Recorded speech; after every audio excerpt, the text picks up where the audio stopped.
Hi, I'm Sarah Hart, and I'm going to be teaching environmental science to your student this semester. We are going to be talking about the introduction to environmental science. So what is environmental science?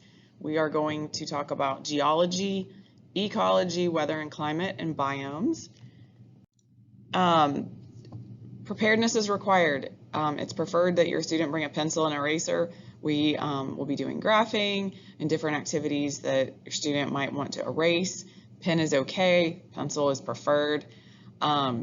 Paper, a place to keep all of their science stuff, and if possible, something to color with. We do a lot of activities that might require coloring, so markers or colored pencils would be nice but not necessary.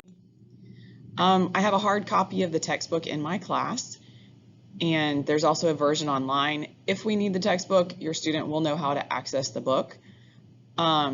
Please check grades often in parent view. That's the best way for you to tell how your student's doing. I try to update grades as often as I can, just because I like, as a parent, to know where my student stands in a class, so I try to do the same for you and for your students. Science test days are Tuesdays and Fridays, so environmental science tests will be Tuesdays and Fridays. I try to give students plenty of notice, keeping it up in CTLS and talking about it in class. But as far as the grading procedures go, class activities are 10%, labs and projects make up 40% of the grade, tests are 40% of the grade, and the final exam is 10%. In CTLS, I keep a running list of assignments, so your student will always know what assignments I've graded, what assignments we've done in class.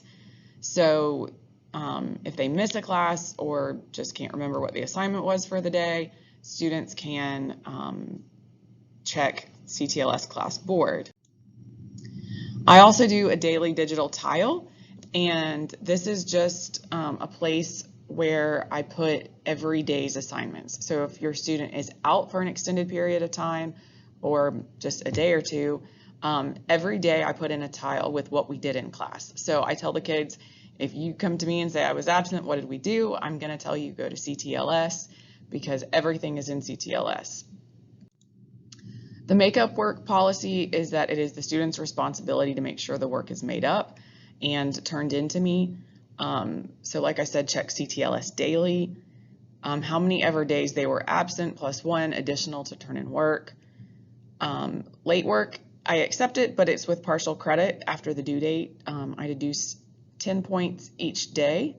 I deduct 10 points each day. And then no makeup work is accepted after a unit test. So if they miss any Unit 1 assignments, they have until the Unit 1 test to make it up. After the Unit 1 test, I will not accept late work, and that goes for each subsequent unit after that. I do help sessions on Tuesdays and Thursday mornings at 7:45. They just need to let me know they're coming. I'm here every day at 7:45, but some days I'm running copies or I'm just at a different place in the building and I want to make sure that I'm here. So they just need to kind of give me a heads up and I will be happy to help.